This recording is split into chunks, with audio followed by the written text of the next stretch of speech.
Hi dear. Carrie here. Hey, sometimes when I just keep getting the same questions over and over again, it makes more sense to just do a fast video. I don't think, going to tell you what this one's about. I'm just going to ask you some questions.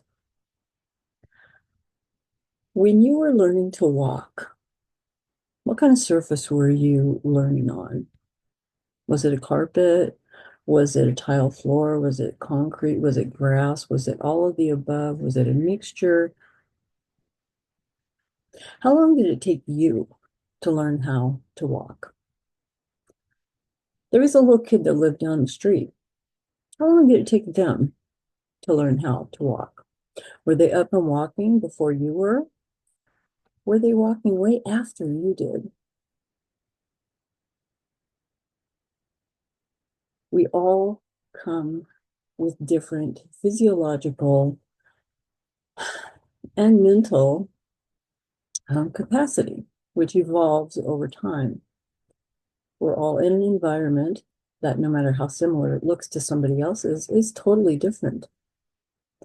We all come with different messages that surround us from the people who nurture us or are supposed to nurture us, from the events we see in our lives, the things that tell us who we are, what we're worth, what we're capable of, what we're deserving of, the things that lay down into us that become our beliefs about us going forward. Stop comparing yourself to other people. When you were learning how to walk, the first time you fell down, the second time you fell down, did you just kind of sit there on the ground and go, oh, God, this is so hard. I'm never going to be able to do what they're doing. So why try? Or I'm just going to sit here for a while and watch. And 40 years from now, I'll call that being stuck because I'm choosing to give up on what I said was my dream and my goal. I'm choosing to decide to believe the thing that the evidence around me tried to convince me of, and that's that I don't deserve what other people are getting. And sometimes it just feels too hard. So I'm not going to keep trying. I'm going to rest for a while. I'm going to wait for a while. And I tell you guys this because it was part of my story. I'm one of those that the teachers will tell you if you quit school, you probably won't ever come back. And the ones that quit and come back, they never get out. Really? I'd love to know where those teachers are now. Because I quit and came back and quit and came back and started at one school and transferred to another and finally finished at a third.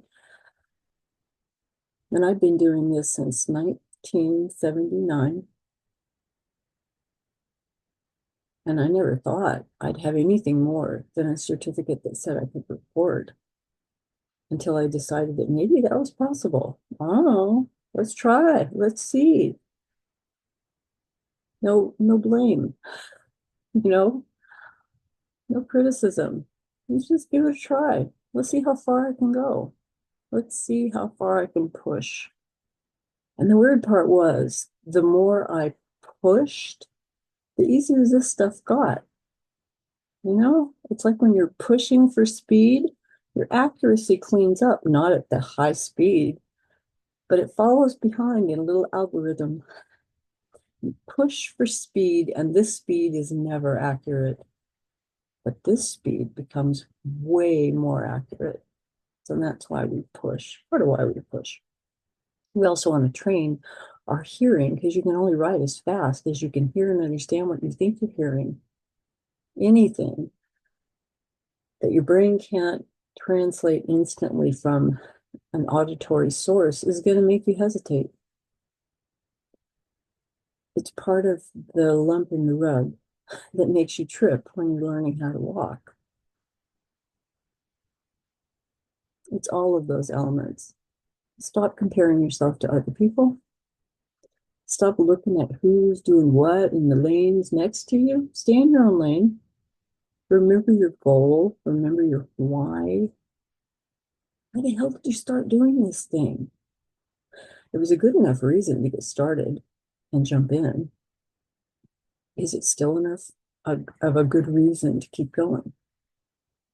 Your why will take you to the finish line if it's coming from your heart. I love you guys. Have a great day. Stumble, trip, fall. It's how we learn to keep our balance.